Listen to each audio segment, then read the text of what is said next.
your flesh and blood. Welcome to Tell Me Your Story, new paradigms for a new world where we're giving you choices and knowledge of those choices to help make your dreams come true. We are here 9 times a week, Sundays at 7 a.m. and 7 p.m., Monday mornings at 1 a.m., Wednesdays at 9 a.m., and Monday through Friday from 8 to 9 a.m., streaming live at all those times at richarddugan.com.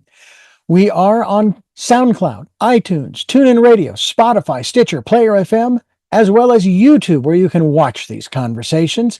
I hope that you will take time to subscribe and click notifications so that when a new conversation is posted, you'll be notified and you'll be able to tune in, listen in, and learn, be entertained and inspired.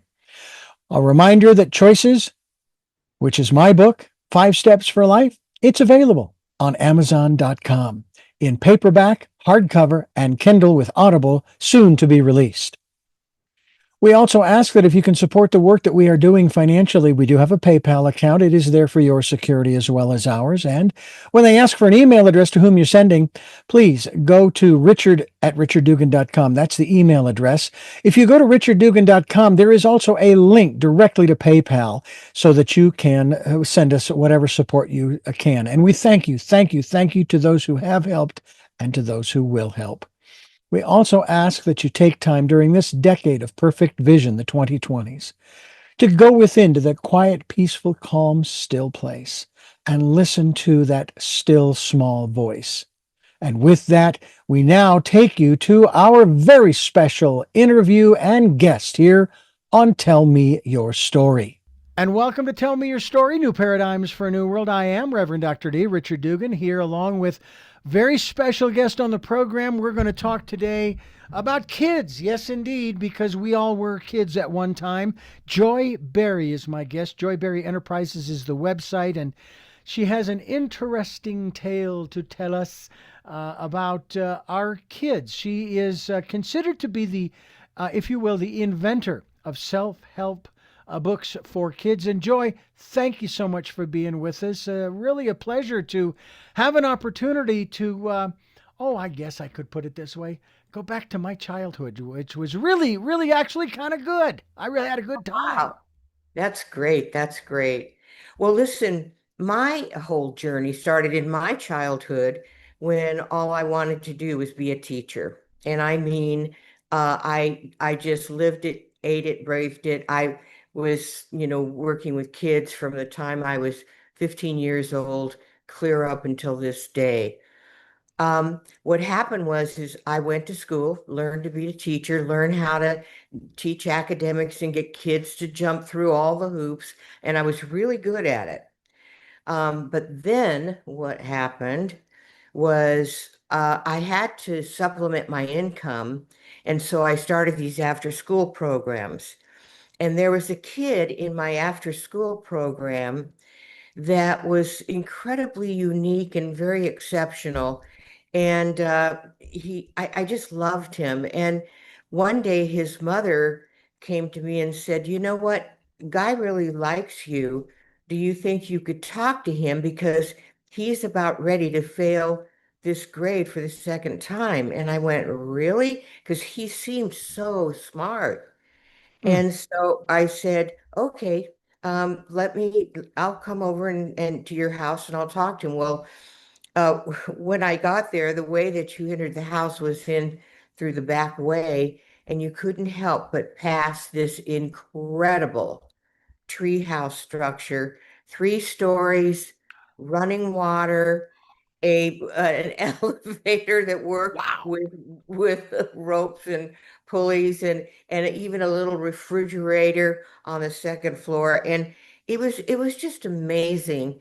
And so, of course, the first thing I talk about when I get into the house with Guy is I said, Where did you get that bit, tree house?" And he said, "Oh, I hired some high school kids to build it for their shop project." And I went, "Wow." Wow. And he said, "And I got the wood from the vice president of the Treehouse Club. He got to be vice president, and his father, who was a contractor, supplied the wood." And So I said, wow. I mean, that was impressive enough.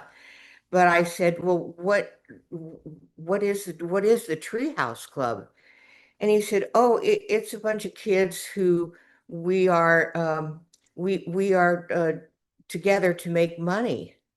So Mm. I said, well, what do you mean? Well, he went back to his bedroom and he came back with, I don't know if you can remember in the very olden days when they had those gray ledger books with red corners on them and they had all those, you know, small squares on the inside pages. Well, he came out, flipped that thing open, and he started talking to me about assets, debits, cash flow, all this kind of stuff. And I was absolutely blown away. They had, a couple $1,000s in their account. And also, what was amazing to me was just his knowledge of the whole situation. What would happen is they would go out and do these projects, make the money, and they'd have to give 50% to the Treehouse Club, and then they could keep 50%. And he was investing through his father a portion of the Treehouse funds and making money on his investments. And he understood that. So anyway, I was Mm. absolutely blown away. Now, what I did was I said to him, Guy, what do you think you do well? And at that point, the whole conversation changed. And he dropped his shoulders and his head and he said, nothing. I don't do anything well. I can't sing. I can't, play sports. I can't do art. And you know how I'm doing in school. I really don't do anything well. He said, are you disappointed in me too? And that was my moment. That was the moment that really changed my life forever because I said to myself, here we are, we're with these kids every day, teaching them how to read and write and all that kind of stuff. And by the way, those are very important life skills, but you know what kids that kill themselves can read and write their suicide notes. So I asked him, I said, I really want to learn more about what you're doing. And he said, well, why don't you join the Treehouse Club? And I did. And Oh. I started hanging out with those kids. And those kids started teaching me so much. And one of the things that happened when I asked them what they wanted to do most, they all said, we want to make and control money like Guy does. So I said to Guy, what would you think about us teaching a class on making and managing money? And he said, that would be great. And that was the first self-help class that I ever taught. And when we got sort of into that, we realized, um, you can't make money if you can't manage your time. And because we had kids not showing up because they hadn't written down the time of the event or showing up too late or whatever. And so we started a class on time management. And when we got through that one halfway, we said, golly, you've got to, if you're going to do time management, you've got to learn how to prioritize things, which means you've got to learn how to, you know, decide what is important and what is not and all that. And then we went into the whole thing on, the actual management of goals and things like that. So this thing just started unfolding. It was very, very organic. I'd like to say I went to some big university, did a big study, got my PhD, but it wasn't. It was just actually this thing naturally growing little by little by little. And then I started spending so much time there. I said, I can't do this anymore. I'm going to have to move this down to the facility where we have the after school program because, they're paying me a salary. And so we moved it down there and we started, teaching these classes and they were growing and growing and growing. And what happened was I'll never forget this. The people that were it was in a church and they came into our little room one day and they had this picture of this chandelier and they said, we noticed that you have some money in an account, and we were wondering if you would like to install a chandelier in the foyer of our church. And they said, so that, you can contribute something back. And anyway, they kind of looked at each other and they shook their heads. They said, no, you know. Well, when those guys left, I said, you know, you come here, eat the cookies and drink the juice, and you have this facility to work out of, and my time and everything else. And don't you think you owe anything to anybody that's providing you with those things? And they went, no. Well, that's when we started the class. Yeah, exactly. That's when we started the class on, morals and ethics and stuff like that. And this whole thing grew into a program that was helping them become not only responsible for themselves, but responsible in the way that they relate to others and responsible in the way that they use things in their environment. Now, what happened is these classes were just happening very organically. There were kids that were having really big problems with their siblings. So we had a class on sibling rivalry. We had some kids who had difficulty making friends. So we did a class on making friends. We had another class on handling your emotions. And one day, at the beginning of the summer, by the way, um, when I was running these programs, half of my board of directors were children. And that wasn't just to be cute and, funny. It was because we needed their input to know what we were doing. And because they were really the focus of what we were doing. So we met at my house. There was a huge coffee table in my living room. And I had written down on 3 by 5 cards the name of every single class that we had taught since we started. And by the way, that model where there was a facilitating adult and a facilitating child that taught the class became the model for how we developed and taught those classes. Now what happened was we put all those classes out on a huge table, and I looked at them, and at the time I was immersing myself in child development. And so I looked at these subjects and I went, wow, this kind of looks like it has a developmental pattern. And so what I did was, like there was one card that said canoe building. Well, that was just a group of kids who wanted to build a canoe and go down the Colorado River. So we threw that off the table.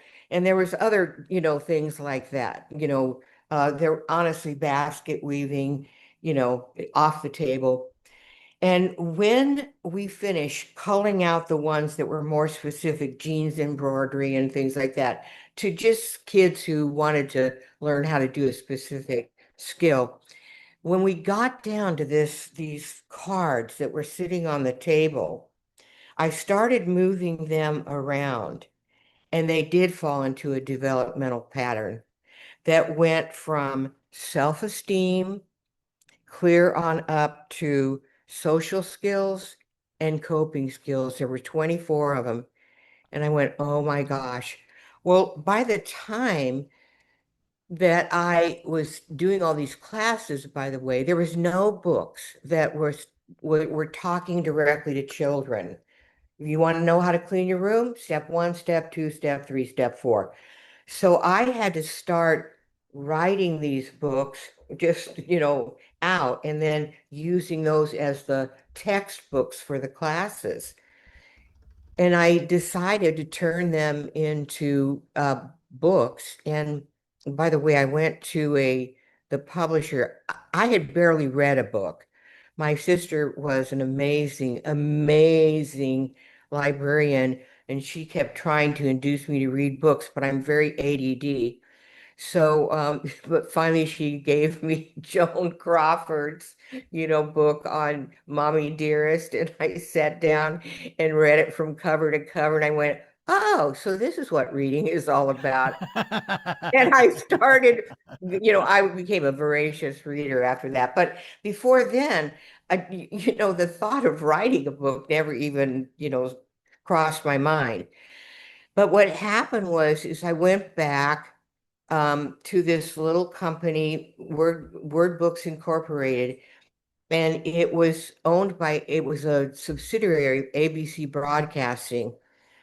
And mind you, I took these 24 manuscripts in a basket, a picnic basket, because I didn't even own briefcase. And I sat down around this big, huge conference room table, and at the very other end was the president of the company. His name was Gerald McCracken. And I sat down and told him, where these books came from, how they got written, and, that sort of thing. And he goes, how many things do you have in that basket? And I said, well, there's 24 here, but there's other ones coming. And he went, well, we'll take all those. And of course, all the people around the table fainted. They said, oh, no, no, no, no, no. Let's do one and test it and see how it goes.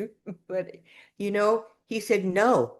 No, this is a program. And there was another guy at the table. His name was Bill Goring, and he was a specialist in direct mail marketing. He was one of the originators of the time books that you used to buy every month. And he said, this would make a good continuity series. So we put those in print. They were called the Ready, Set, Grow. And when they launched them, Hmm. they literally, broke all of the direct mail. I still think they hold the record for the most books sold through a continuity series. And anyway, after that, oh, by the way, I got to tell you something else. I was, like I told you, I was working on my master's in human development, and the woman who was in charge of my program, who I just loved. Her name was Bunny. And she, one day I went into her office and I threw down this little developmental chart of these 24 subjects. And I said, I don't want to do anything that's going to hurt kids. And it doesn't seem like anybody's doing this. So I don't know if I'm doing something good or bad or whatever. And anyway, she looked at the developmental chart and she said, oh my God, do you know what you've done? And I said, no. She said, you've made human development relevant to kids' lives. And man, that was all I needed. Well, after we launched this Ready, Set, Grow, which was a big success, then we went into, I think the second series was the how-to series, and that was the one that came right after the living skills series. And that was teaching kids how to meet expectations, like how to clean your room, how to get good grades, how to do your homework. The others was the basic living skills. That was the meeting expectations. Well, listen to this.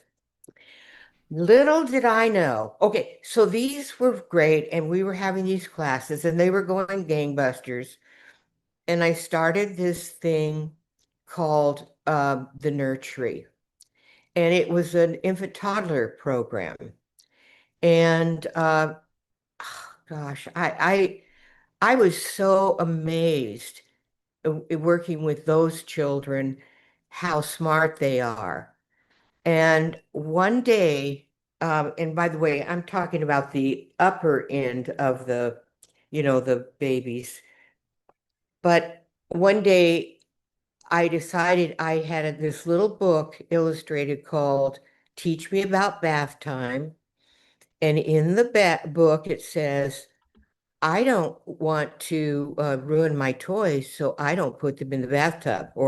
And the next one was, I don't want to get burned, so I touch the water to make sure it's not too hot. And anyway, it was a very short little book. Mm-hmm. And we read it, and the parents came back the next day. We had a parent meeting, and the parents said, you know what? He touch the water because he didn't, said, I don't want to get burned. I mean, it was amazing. And I went, oh my God, if we can key into what these kids are actually experiencing and we can, speak directly to them and use it in the first person, like, I don't want to feel wet and yucky, so I go to the toilet. If we can do that, then what'll happen is they will experience the same kind of empowerment that our older kids are doing. About that time, and so that was a Teach Me About series, which was another uh, very successful direct mail program for babies. Like Pampers was putting the books in with the gifts they were sending home to the kids and Mm-hmm. stuff. And then this is the pièce de resistance. Of course, we had at the same time, we had the nursery and we had the after school programs. We also had a preschool program. Mm. And what do you think was the focus of the preschool program? It was all those, misbehaviors like whining, teasing, tattling, complaining, being bossy, being a bully, all that sort of stuff. And so we ended up doing the same kind of materials and classes for those kids. And that was the Help Me Be Good series. And that to this day is the best-selling series of all of them. Mm. And it actually like defines the misbehavior. It says why you're probably doing it, and it tells you why it's not working, and it tells you exactly what you can do to get what you need. And that's basically how all those books function. So after that, then we went into a second series because misbehavior wasn't the only thing those kids had to deal with. It was their emotions and attitudes and how to handle those things in ways that will help them and not hinder them. So now we had the babies, we had the first level of the early childhood, we had the second level, and then we had the living skills, the core of the program. We had the survival skills, and the last PS to resistance. My kids graduated from the living skills programs, and oh my God, kids who go through, who access these materials and learn these skills, number one is they're autonomous, and that's what you want. You want a kid to be autonomous by the time they're 11 or 12, but you also want that autonomy to be very responsible. We kept drilling into our kids, you want control of your life. That's what you want. But control is proportionate to responsibility. And the way that you're going to get control is to assume responsibility for yourself, for your relationships with others, and for the things in your environment. Well, by the time they went through the living skills and the survival skills, they were hungry for more. And that's when we developed the winning skills Mm. for our preteens. And that is you can handle stress, you can overcome, obstacles, you can handle difficult people, you can attain your goals, you can be happy, you can be liked, you can be beautiful. Of course, we're talking about genuine beauty, and you can be a winner. So if you look at when you put out this whole program and you have the developmental charts, you start out with something as simple as potty training, and you end up with you can have a great future is the last book. Hmm. So, and of course, that also became a direct mail series. Pretty soon, all of the publishers sort of jumped on board because the numbers were so humongous. I mean, we've sold over 85 million books, and so we got Scholastic, we got Random House, we got, now, but here was the problem, Richard. Um, they couldn't handle, their systems didn't handle more than 24 books. Hmm. And these books were, these series were like 28 and, so forth. So if you were a mom and you bought the Teach Me About series, you knew nothing about the other series. And so, it wasn't getting across that, look, this is a real program here. So I decided to Yeah. commit professional suicide and let all my licenses, very lucrative licenses, run out. Hmm. And, of course, saw the income go down, down, down, down. And the reason I let them run out is so that I could take it all back, put it under one roof, and then make it all available under one brand, the Joyberry Classics. Well, of course, by the time I got to all that, then we had the big, electronic revolution. We had to go ahead and translate all of these printed books into electronic formats. And man, this has taken years and many, many, many, many thousands of dollars. Yeah. But we're finally ready, Richard. Now we have everything translated and it's all available through the website and it's all available through Amazon. And what I'm thrilled about I'm absolutely thrilled about is that because a lot of it you can download it, it's really inexpensive. Mm-hmm. And, like I've always said, I've never sold a book. I've given a lot away, but I've never sold a book. And, you know, if anybody needs a book and they reach out to me, I'll send them a download for free. I would be delighted to do it. I just want the information out there. Oh, by the way, something else that's interesting, since we talked about you being a reverend. Mm-hmm. Um, well, I was at one time a minister and I deconverted in my early 30s. I deconverted from organized religion and then just, moved my kids up to Northern California and just threw it all out and started, exploring my own spiritual path, as did they. They went their own spiritual path as well.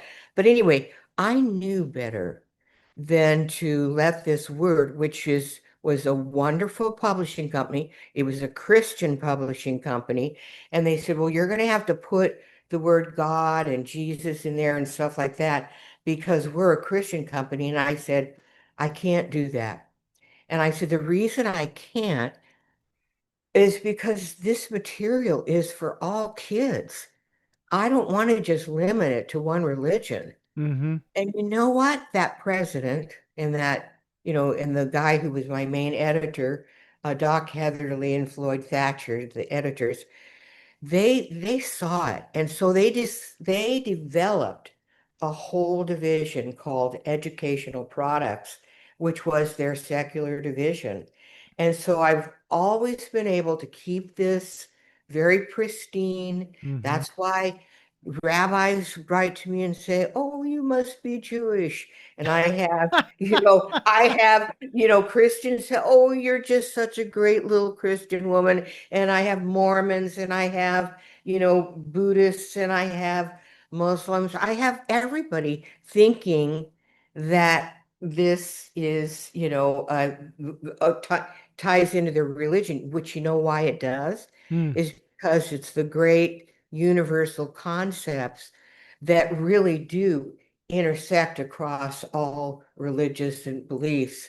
That it's everything, especially to help me be good, is based on the whole concept of do unto others as you would have them do unto you. And what do you think that is? That's a teaching that just spans across the ages. So anyway, that's where that's what happened, Richard. That's amazing. I have to say, first question I have for you is, did you ever climb up into that treehouse? Oh, absolutely. Oh, In the wonderful. in the first couple of months, actually, yeah, I really did join that club and hung out with those kids. Wow, were they ever unbelievable. I mean, look at some of the things they were doing, like they would go and pick up the mail and take it into, senior citizens or run errands for them. They would walk young kids to and from school and charge the parents. They would, of course they did the car washes, and of course they were so oh, and all that, by the way, is in the book called You Can Make and Manage Money, the Mm. kids' book. Well, All of it's there. yeah. Well, I will tell you that first of all, there are going to be some of my listeners and viewers who are ecstatic over your being here on the program because I have received, fortunately, it's been very few, maybe less than 1/10 of 1% of comments saying, Richard, why don't you let your guests talk more? Well, guess what, folks? She's been talking for 30 minutes, and I'm glad she Oh, has been because she has been sharing some things that have codified for me a statement I was going to make earlier. That really, in a phrase that I hear regularly that just incenses me to no end. When I hear the phrase, our children are our future. And when I hear this, especially from politicians who oh have my done God. Yeah. absolutely nothing Right, right, to right, resolve the issues right, regarding some of the traumas that kids have experienced, right, I right. say you're a liar. Our kids are not our future. Our kids for No, you are a means to an end, and that's more money for you so that you can stay in office and continue doing the crap you're doing. You don't care about the kids. absolutely.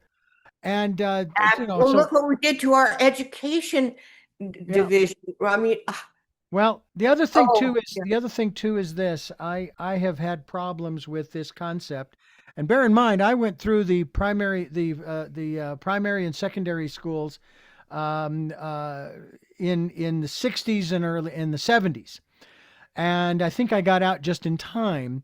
Even yeah, though I don't think that our educational system is that bad, I think it's just the perception of some people. They want to make it sound horrible so that they can carry on some other agenda. Setting all that aside, when I would hear about the dumbing down of our educational system, I said, "Well, okay, then you're creating a slippery slope here. You have children who are in the system now, who will eventually grow up, and some of them will go into the textbook writing area. And hmm, if their education has been dumbed down, then the textbooks they're going to be writing are not going to be on par with the books that they had when they were kids. So yeah. they pass those on to the current generation. That Good point. generation then learns from those Great point. books and goes into textbook writing, and they're going to dumb down the books and so on and so forth until they're barely picture books that Yeah, people are going to be able to look at and say, "Oh, what's going on there?" And of course, what you're looking at is, of course, that famous picture of George Washington in the boat yeah, crossing the Potomac during the Revolutionary War, but they have no yeah. clue as to what it is. No, Along the same lines as you walk into a fast food restaurant and there are no words, there are just pictures. So I have a real problem with remedial courses in college, post secondary, hmm, I have taken the position for decades that there should not be remedial courses in post secondary. These courses should have been taught, and the kids have learned these things in Yeah. primary and secondary school Yeah. in their education. And if they're not getting it, let's get them to get it. Stop the blaming. Hmm. Please stop the blaming. But the thing Absolutely. that I love is that you, and I'm curious, do you know how many books you have written? 250. Oh But man. hey, And Richard, by you but I need to mentioned the go. librarian earlier, My and the sister, first your Marilyn sister, and Berry. the first thing that came to my mind was, yeah, I remember using the Dewey Decimal System at the high school Oh, library. God, absolutely. And it was great. Yeah, Listen, Richard, I just want to go back for just a second go at right something ahead. you said. Look, our education is not bad, it's just limited. Mm-hmm. And it needs to expand. And we need to expand it with living skills, this social emotional learning. It's not just some woo-woo woke thing. It's really important where you're teaching kids those skills.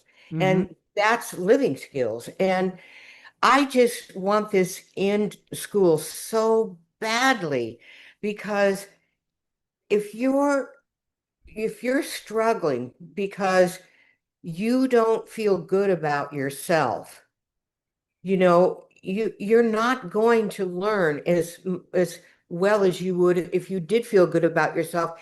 And having self-esteem is a skill. Mm-hmm. It's actually a skill. You Yeah. can learn to have good self-esteem.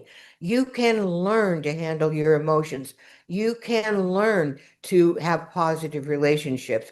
And these are the things we need to, and they say, oh, well, you're burdening schools with too much. But listen, I have so many preschool teachers who just beg me for the help me be good because that hour or half an hour that they spend with those help me be good books makes their lives a whole lot easier. There was something my mother told me when I was young, probably in my early teens, and we were having this chat, and she said to me, she said, Richard, you are special.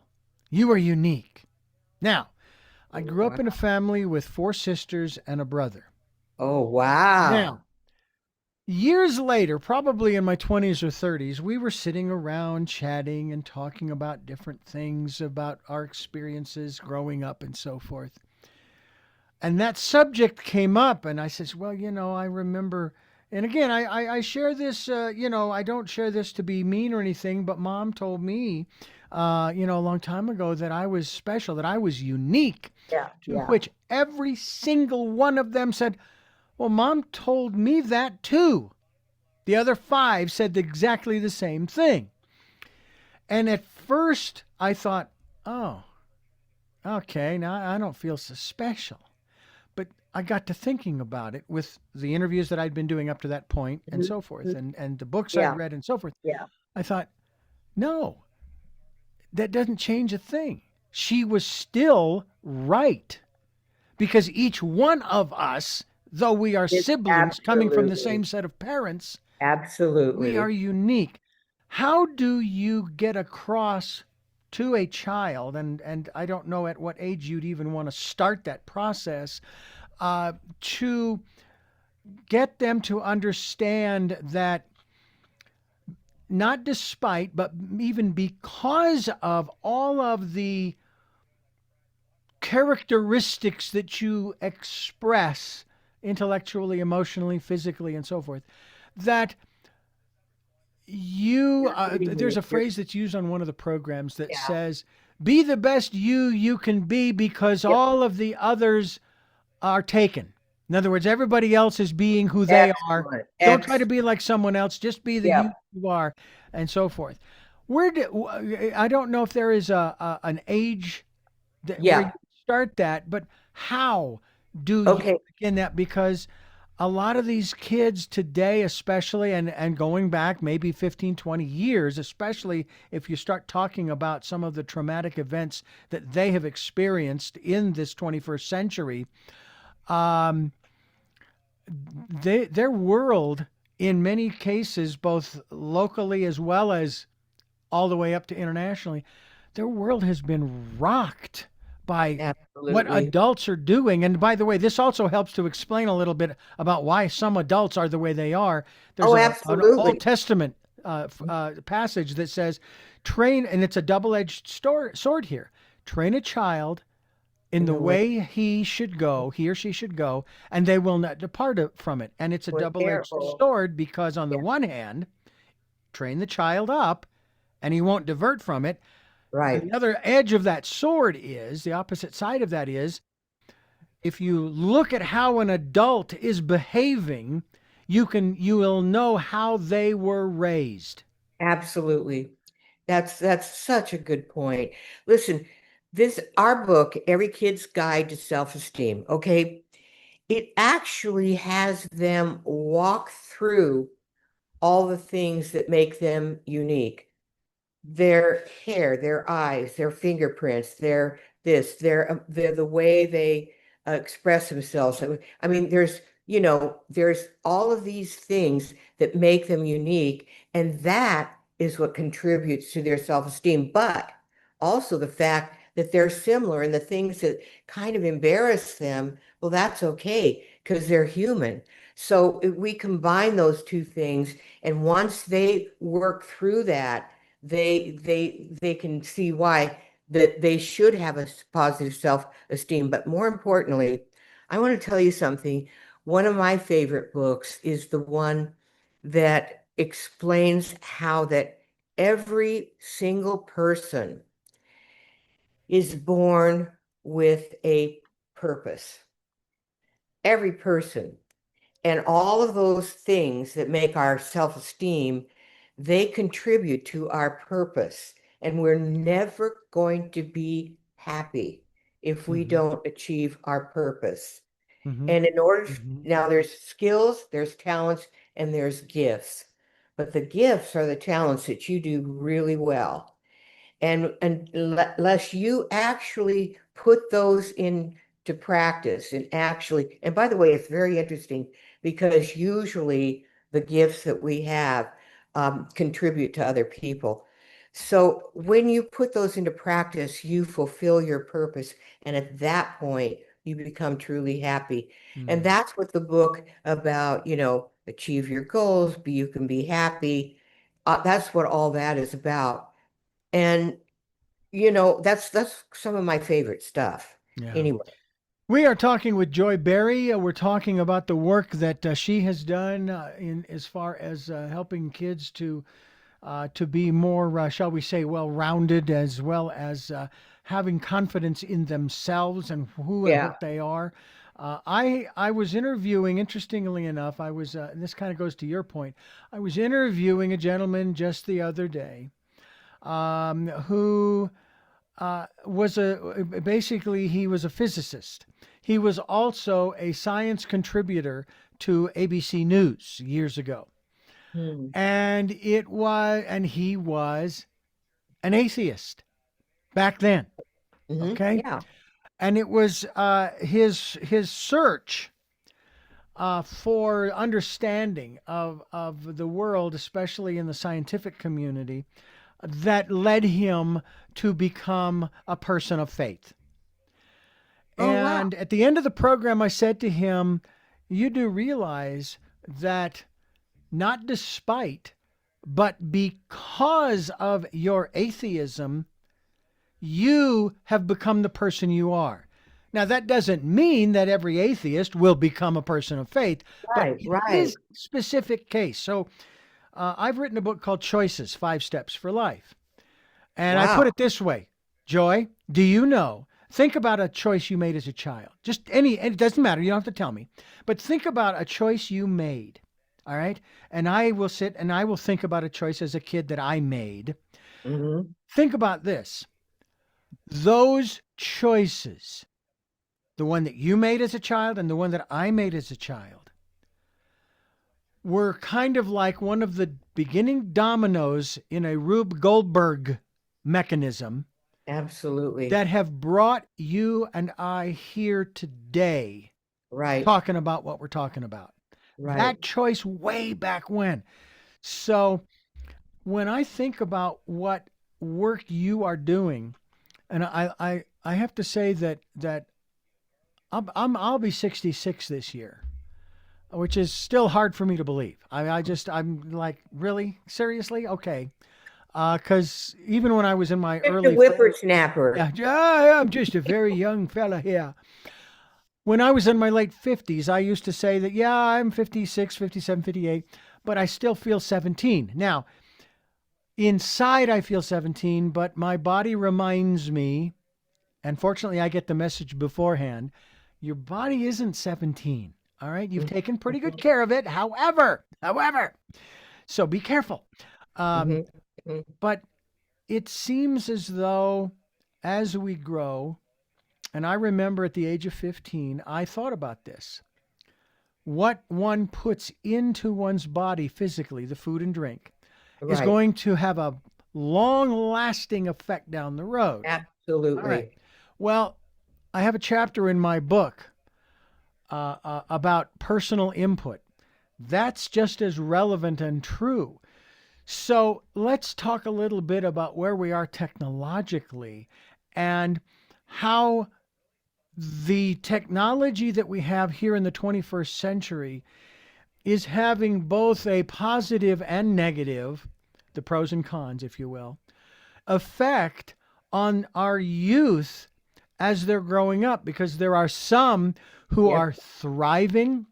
They're finding their life's purpose, and boy, they're just having a great time doing some of the things. And there are some young people in their teens. I've seen some of these stories who have taken the technology and they have turned it into money. I mean, they're millionaires. They haven't even reached the age of 18 yet. Hmm. I mean, it's Hmm. just incredible the things that they have discovered that they can do.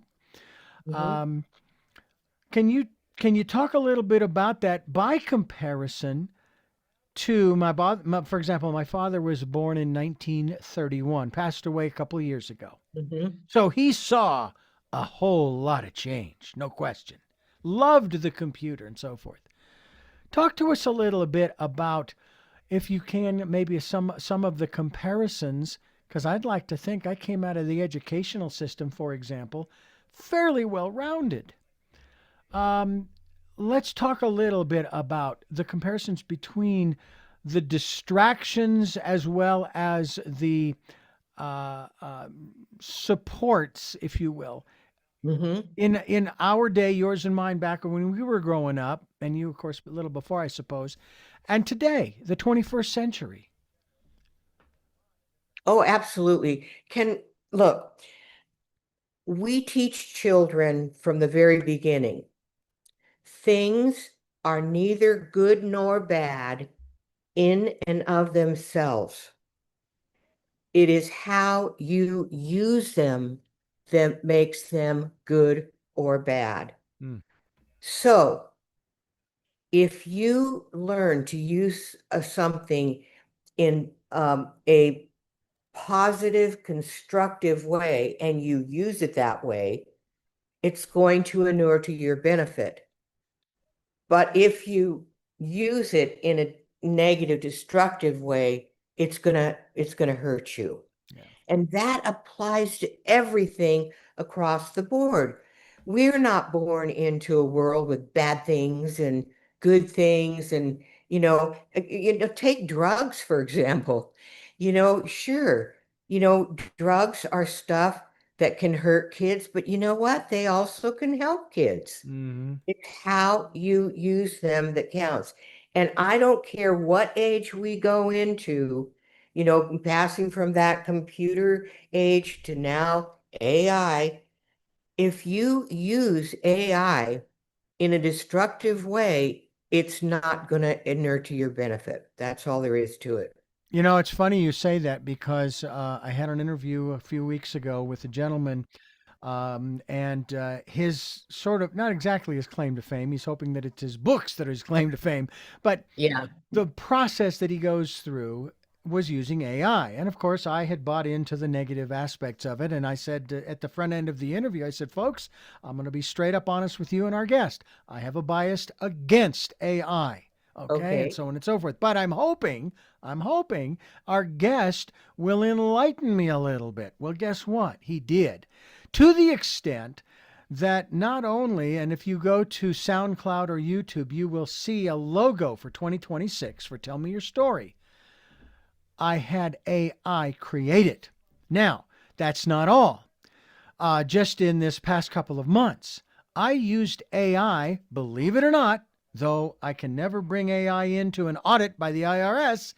I had AI help me to do my taxes for Wow. 2025.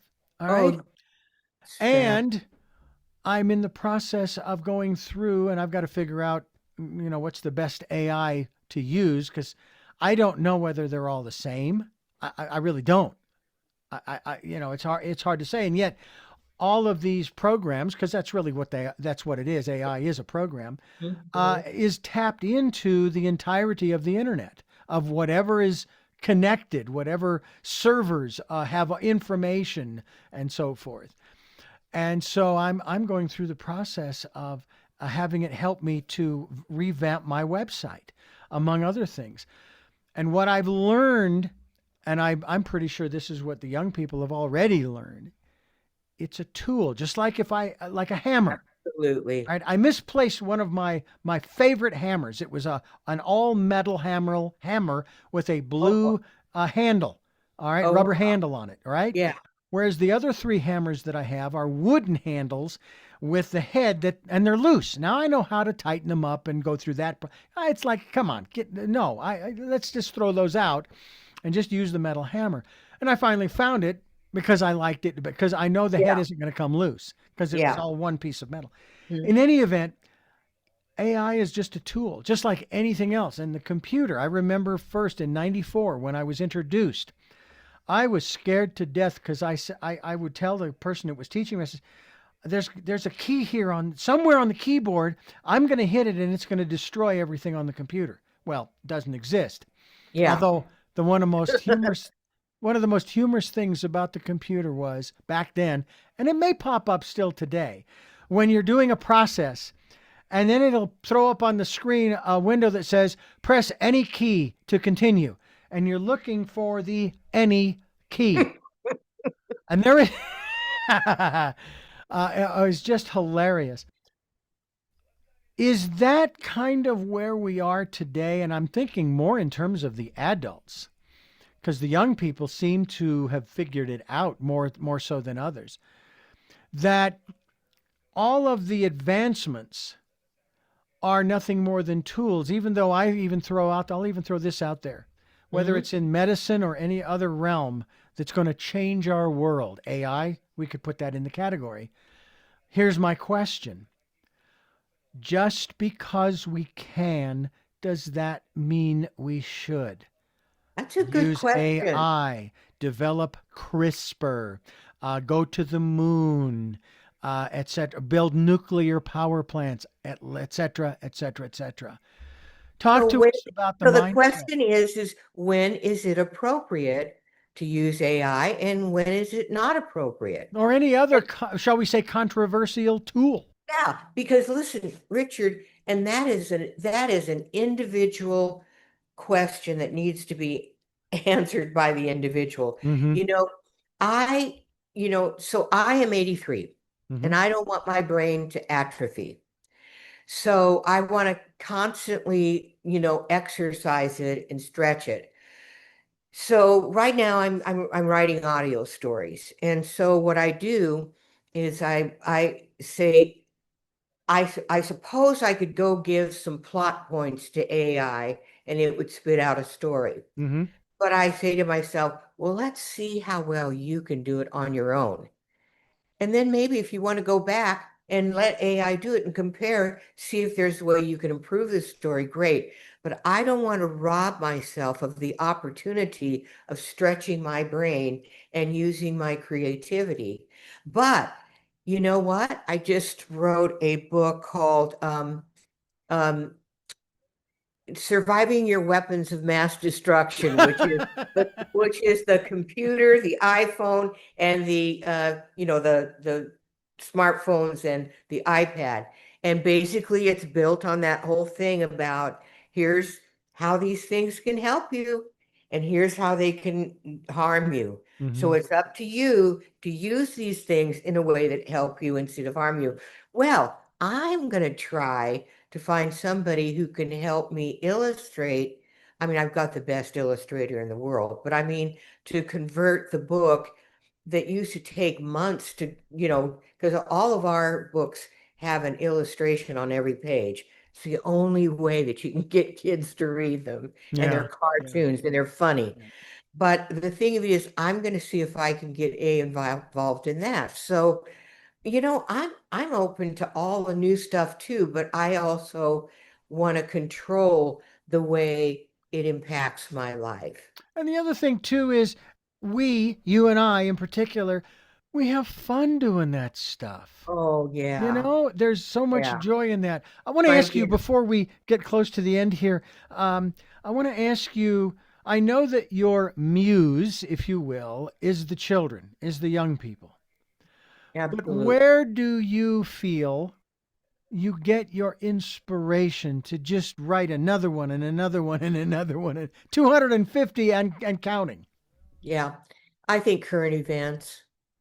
I think that I'm a rabid, you know, reader of the New York Times and various newspapers, and I follow newscasts. And oh my God, you can't listen to what's happening in the news and not be inspired to say something.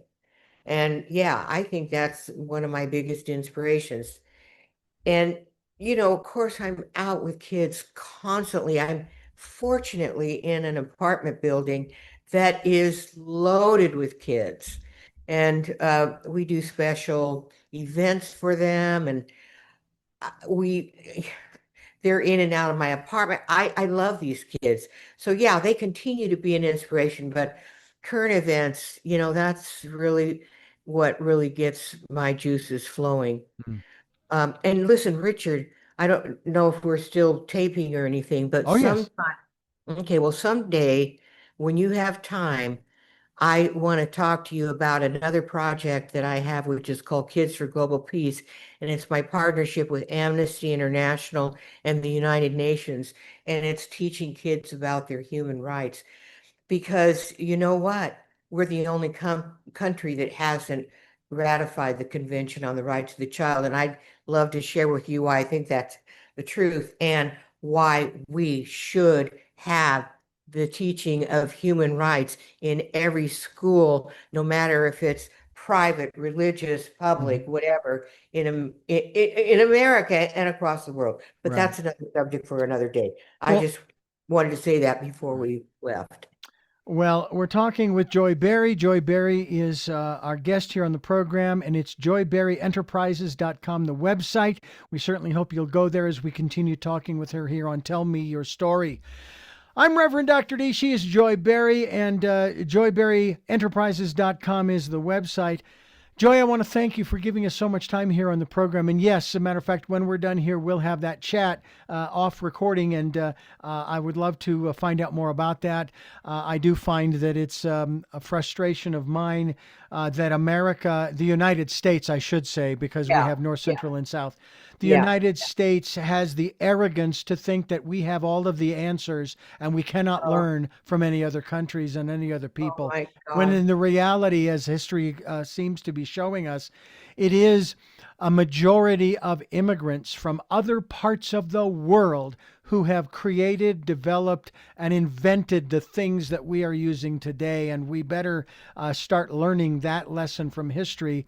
And it doesn't mean that we can't invent and create, but we need to understand that we're not alone here and that we can We learn from are. one another. So I Yeah, thank you for absolutely. sharing what you have learned and what you are sharing with the young people of this world. And you know, Richard, I mean this sincerely. It has been a thrill to be here. I have really enjoyed telling you my story, and I just appreciate your patience and your interest as well. I mean, this has been a great conversation. So thank you very, very Well, much. you're very welcome. We'll have you back again as well, not only to talk about what you just mentioned, but also other things as well that I was not able to get to. I will tell you that my inspiration is that the universe asks the questions. I'm just along for the ride.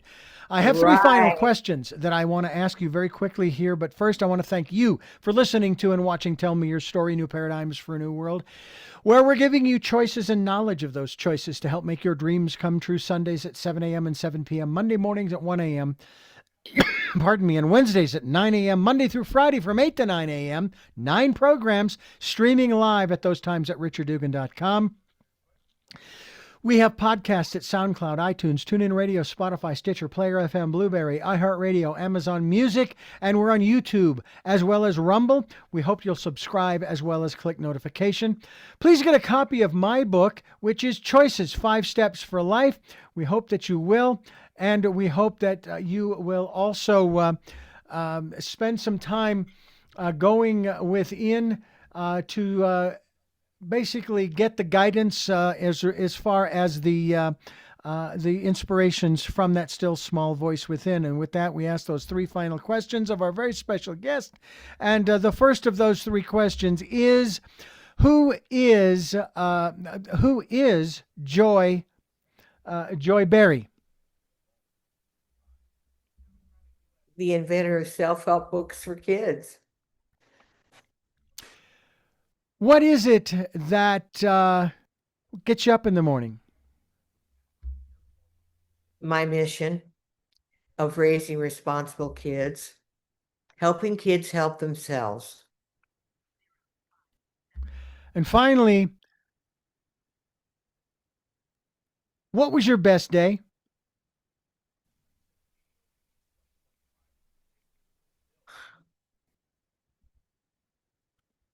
Oh, I just love every day.